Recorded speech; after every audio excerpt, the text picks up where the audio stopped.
Screensavers, what we now see as a somewhat pointless gimmick, was once a crucial tool in protecting our monitors from a thing called burn-in.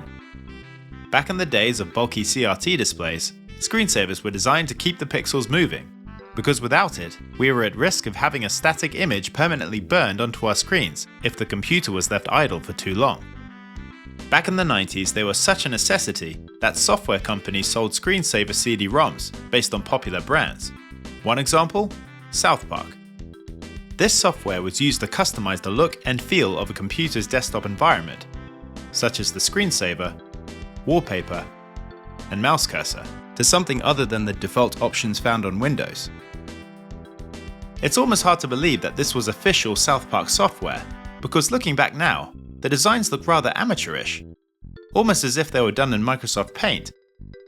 But with that said, the art style had a certain charm to it, especially as they used index colors, which reflected the 90s aesthetic, a time when technical limitations were common.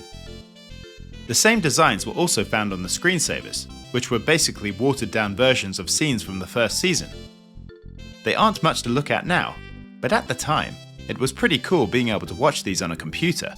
We didn't really care about the poor animation, or the fact that everything was off scale, which I never really noticed before. Now, there was a free alternative to the CD-ROM, and that was the fan-made screensavers you can find online. I mean, they were mostly your standard bouncing off screen animations, but they got the job done. And at the end of the day, that's all that really mattered.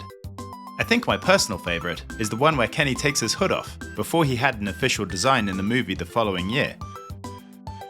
While screensavers may have been necessary in the 90s, they were a fun way to give your computer its own personality, whether you bought them, downloaded them, or just used the built-in ones. It was a simpler time when even something as small as a bouncing image brought that little extra joy to our screens.